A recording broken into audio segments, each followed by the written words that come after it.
क्या आपको ऐसा लगता है कि आपका जेई प्रिपरेशन अभी उस लेवल पे नहीं है जैसा होना चाहिए था, और आप ये सोच रहे हो जनवरी अटेम्प्ट में चाहे जो भी हो जाए एक एनआईटी सिक्योर करने का? मतलब आप 97, 98, 99 परसेंटाइल टारगेट कर रहे हो जिससे आपका कॉन्फिडेंस बूस्ट हो और आप एडवांस पे फोकस कर पाओ। मैंने अपने कम्युनिटी टैब पे एक पोल किया था जिसमें 70% स्टूडेंट्स का ये रिस्पॉन्स था कि अभी मैक्सिमम स्टूडेंट्स का या तो प्रिपरेशन जीरो पे है या फिर अभी थोड़ा बहुत ही हुआ है। मतलब मेजॉरिटी स्टूडेंट्स को एक रोड मैप चाहिए कि कम टाइम में प्रिपरेशन का जो लेवल है वो यहां से लेके यहां तक कैसे लेके जाए। बाकी कमेंट में लिख के मेरे को ये बताओ कि 0 से लेके 100 तक आपका प्रिपरेशन लेवल कहां स्टैंड करता है। लेट्स सी कि तुम्हारे आसपास कितने स्टूडेंट्स हैं जो इस लेवल पे स्ट्रगल कर रहे हैं। और सबसे इंपॉर्टेंट क्वेश्चन, क्या आप प्रॉमिस करते हो कि इस वीडियो के बाद आप दिन रात एक कर दोगे अपने ड्रीम अचीव करने के लिए? अगर रेडी नहीं हो तो ये वीडियो अभी बंद कर दो, बिकॉज ये वीडियो सिर्फ उन्हीं स्टूडेंट्स के लिए जो रेडी है जान लगाने के। बाकी अगले 7 से 8 मिनट ध्यान से सुनो, बिकॉज मैं आपको एक रोड मैप दिखाने वाला हूं जो आपको 0 से लेके एनआईटी सिक्योर करने में हेल्प करेगा। बाकी अगर आप चैनल पे न्यू हो तो चैनल को सब्सक्राइब कर लेना, बिकॉज ये चैनल आपके सिलेक्शन में बहुत इंपॉर्टेंट रोल प्ले करेगा। तो वीडियो स्टार्ट करते हैं। तो देखो मैंने क्या किया है, ये बचे हुए टाइम को 3 फेजेस में डिवाइड किया है। सबसे पहला फेज, ये फेज है 60 डेज का, यानी अभी से लेके मिड नवंबर तक। ये है सिलेबस कंप्लीशन फेज। इस फेज में आपका मेन फोकस होना चाहिए कि हमको सिलेबस कंप्लीट करना है मिड नवंबर तक। बाकी ये सिलेबस इतने कम टाइम में कैसे कंप्लीट होगा ये मैं आपको वीडियो के आगे बताऊंगा, सो वीडियो ध्यान से सुनना। फिर सेकंड फेज है मिड नवंबर से लेके मिड दिसंबर तक का 30 डेज का फेज है। इस फेज में रिवीजन प्लस मॉक टेस्ट दोनों ही इंपॉर्टेंट है, जिसमें सबसे ज्यादा फोकस हम करेंगे रिवीजन में। फिर नेक्स्ट आता है थर्ड फेज। ये फेज 30 डेज का है, मिड दिसंबर से लेके मिड जनवरी।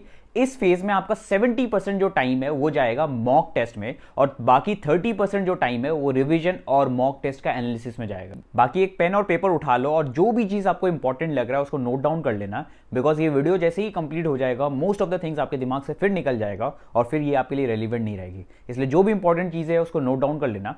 बाकी स्टार्ट करते फेज 1 से, which is syllabus completion 60 days का फेज। इसको एक मिशन के जैसे ट्रीट करो कि ये सिलेबस कंप्लीशन फेज आपका एक मिशन है, चाहे जो भी हो जाए आपको सिलेबस कंप्लीट करना है। इसमें सबसे पहला फोकस होना चाहिए कि आपको कैटेगरी नंबर 1 पे फोकस करना है, दैट इज इनकम्प्लीट चैप्टर्स। हर चैप्टर जेईई मेंस में बहुत ज्यादा वेटेज रखता है इन द फॉर्म की कोई भी चैप्टर आप देखोगे जेईई मेंस में उससे कुछ ना कुछ क्वेश्चन आता है। आप अगर 2025 का डेटा देखोगे तो उसमें बहुत ज्यादा वेरिएशन आया था। जो मेजॉरिटी इंपॉर्टेंट चैप्टर्स थे उससे क्वेश्चंस तो पूछे गए थे, बट बाकी ज्यादा पोर्शंस भी कवर किया गया था। इसलिए इनकम्प्लीट चैप्टर्स में कुछ भी नहीं रखना है, आपको मैक्सिमम चैप्टर्स अपने कंप्लीट करना है, सो दैट कहीं से भी मार्क्स ना छूटे। अब देखो आपका शेड्यूल क्या रहना चाहिए, उसका सजेशन देता हूं मैं आपको। अगर आपका सिलेबस बहुत कम बचा है तो आपको हर एक सब्जेक्ट को पीसीएम में 3-3 घंटे देना है। तो इन शॉर्ट आप 9 घंटे दोगे सेल्फ स्टडी में, और बाकी जो बचा हुआ टाइम है वो रिवीजन में दोगे। और अगर आपका वही सिलेबस बहुत ज्यादा बचा हुआ है तो आपको क्या करना है, 4 घंटे देना है एक सब्जेक्ट में, फिजिक्स केमिस्ट्री मैथ्स के। तो 4-4 घंटे आप दोगे तो 12 आवर्स आप टोटल पीसीएम में दोगे, जिसमें सेल्फ स्टडी करोगे,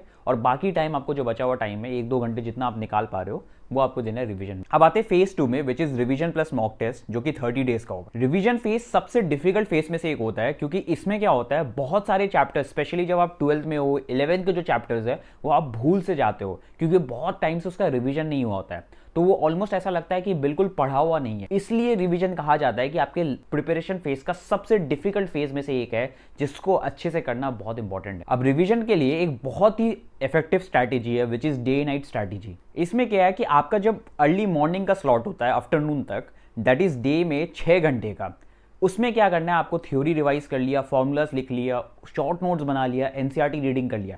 इसमें जो भी है थ्योरेटिकल साइड में जो भी चीजें आप कर सकते हो इसमें आपको देना है। और सेकंड आता है हमारा नाइट स्लॉट 6 घंटे का। इसमें क्या है, आपका जो भी क्वेश्चन प्रैक्टिसिंग हो गया, जैसे पीवाईक्यूज लगाना, डीपीपीज करना, जितने भी क्वेश्चन सॉल्व करना, सब कुछ करना है। ये स्लॉट ऐसे इसलिए डिवाइडेड है डे नाइट स्ट्रैटेजी करके, कि जो हम लोग का मॉर्निंग वाला फेस होता है उसमें क्या होता है कि आप थ्योरेटिकल चीजें ज्यादा कर पाओगे, क्योंकि उस समय आप जस्ट सो के उठते हो तो आप ज्यादा से ज्यादा फ्रेश रहते हो, ज्यादा चीजें कर पाओगे। बट जैसे ही आपका नाइट स्लॉट आता है आपको नींद आने लग जाता है, आपका एनर्जी डाउन हो जाता है, और उस समय सबसे बेस्ट चीज होता है कि क्वेश्चन सॉल्व करना।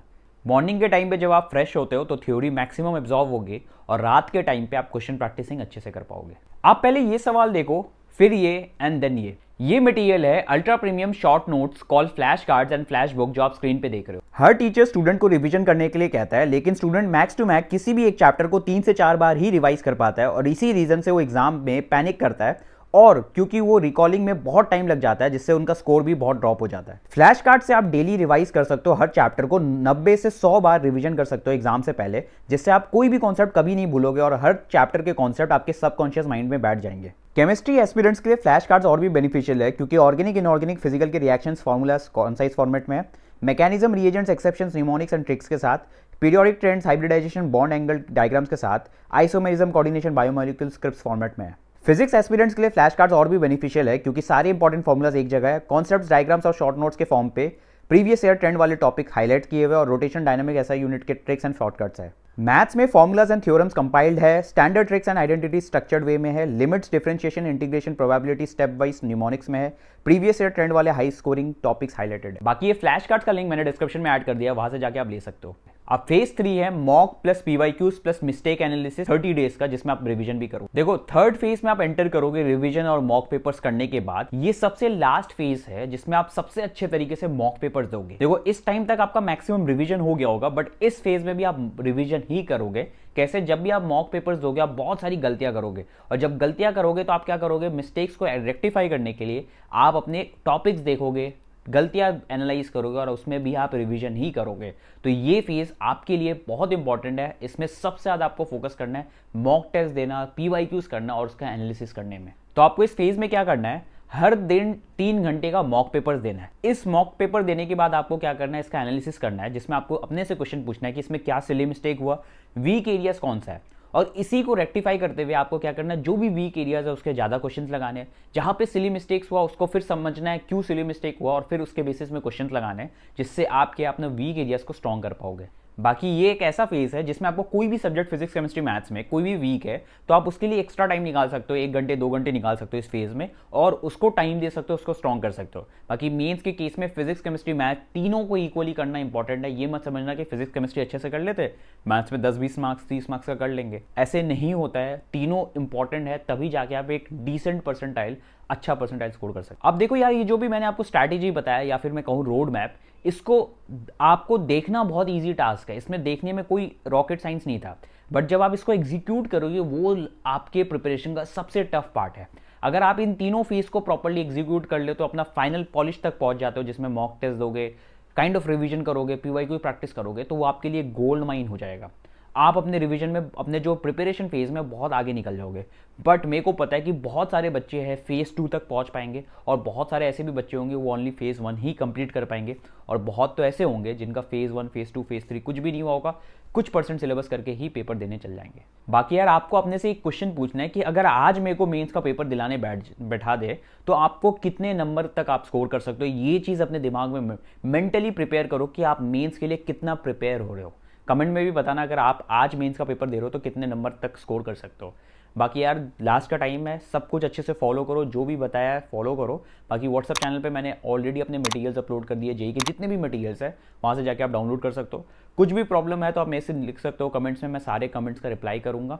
कुछ भी एकेडमिक नॉन एकेडमिक डाउट्स, बाकी आपको मेरे से पर्सनली जुड़ना है, मेरा पर्सनल मेंटरशिप लेना है, जिसका लिंक भी डिस्क्रिप्शन है, वहाँ से जाके जुड़ सकते हो। So that's it for this video, thanks for watching.